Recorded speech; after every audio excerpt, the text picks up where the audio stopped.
So we filed the argument, man. I mean, we have, but there are just a couple parts of Book 9 that I'd like to direct your attention to,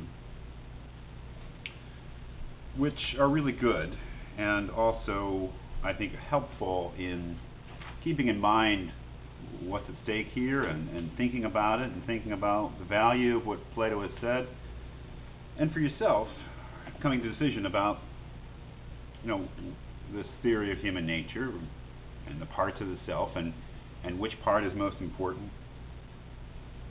Let's see, this is Book 9, page 281, right next to margin number 5. Socrates says, in just the way a city is divided into 3 classes, the soul of each person is also divided in 3.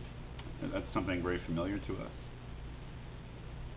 And then he goes on to say, it seems to me that the 3 also have 3 kinds of pleasure, one peculiar to each. The same holds of appetites and kinds of rule. One element, we say, is that with which a person learns, that's the rational part. Another, that with which he feels anger, the spirited part.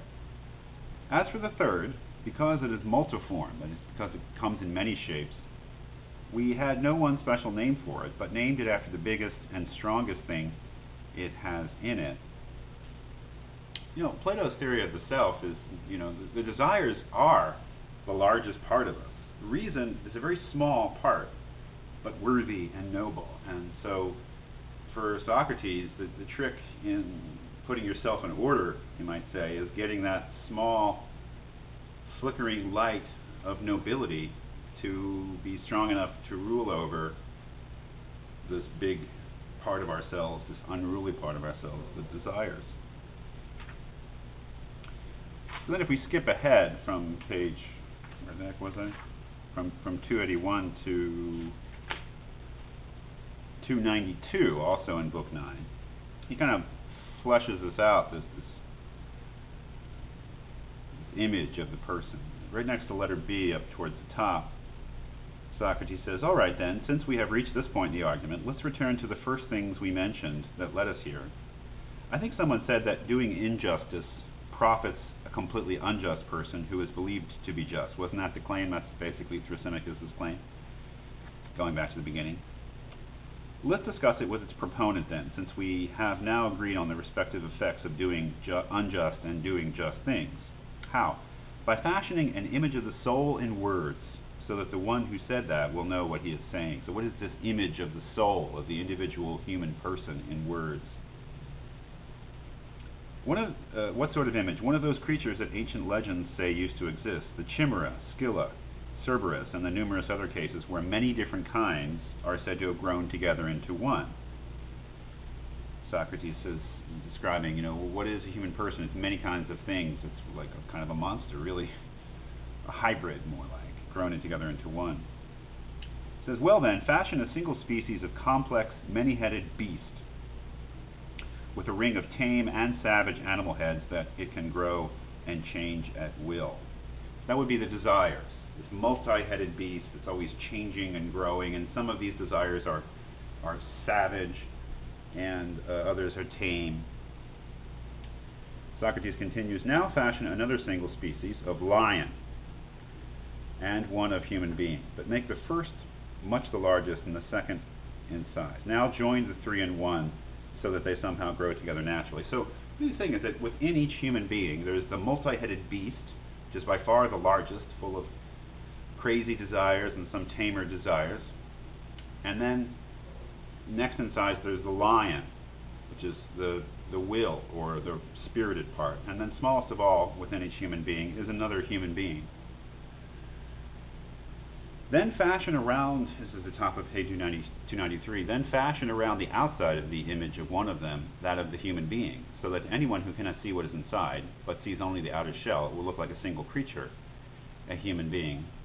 So we have these 3 things within us, the truly human, which is the rational part, according to Socrates, the will or spirit, which is the lion, and then the desires, the multi-headed beast. Now, what are we supposed to do with this self?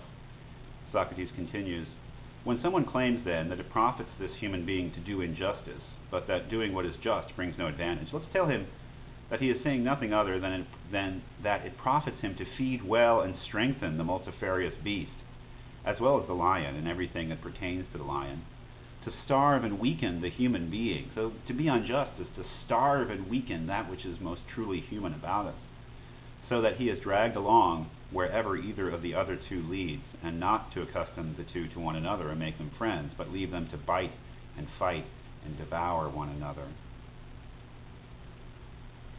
So Socrates continues, on the other hand, wouldn't someone who claims that what is just is profitable be saying we should do and say what will give the inner human being the greatest mastery over the human being as a whole, to get him to take care of the multi-headed beast like a farmer,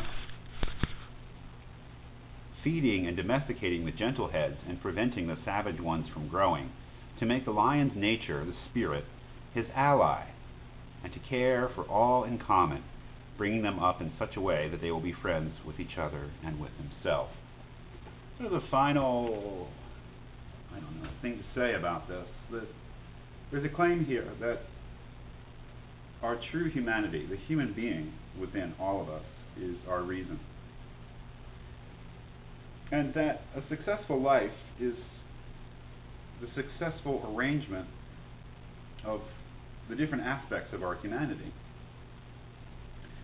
And putting the human being, that is rationality, in charge of us, putting what is truly most human about us in charge of us, is to be just, obviously, because that's everybody doing their part, and the only way to live, really. Again, boy, I mean, it's beautiful. It's really beautiful, and it's wise, and it's noble, and it's great, and it almost convinces you.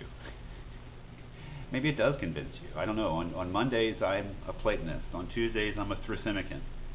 And on Wednesdays, I take the day off. A final image, really beautiful, and maybe a great metaphorical expression, or allegorical, whatever, pictorial expression of the Platonic view of what we should be and how we should live.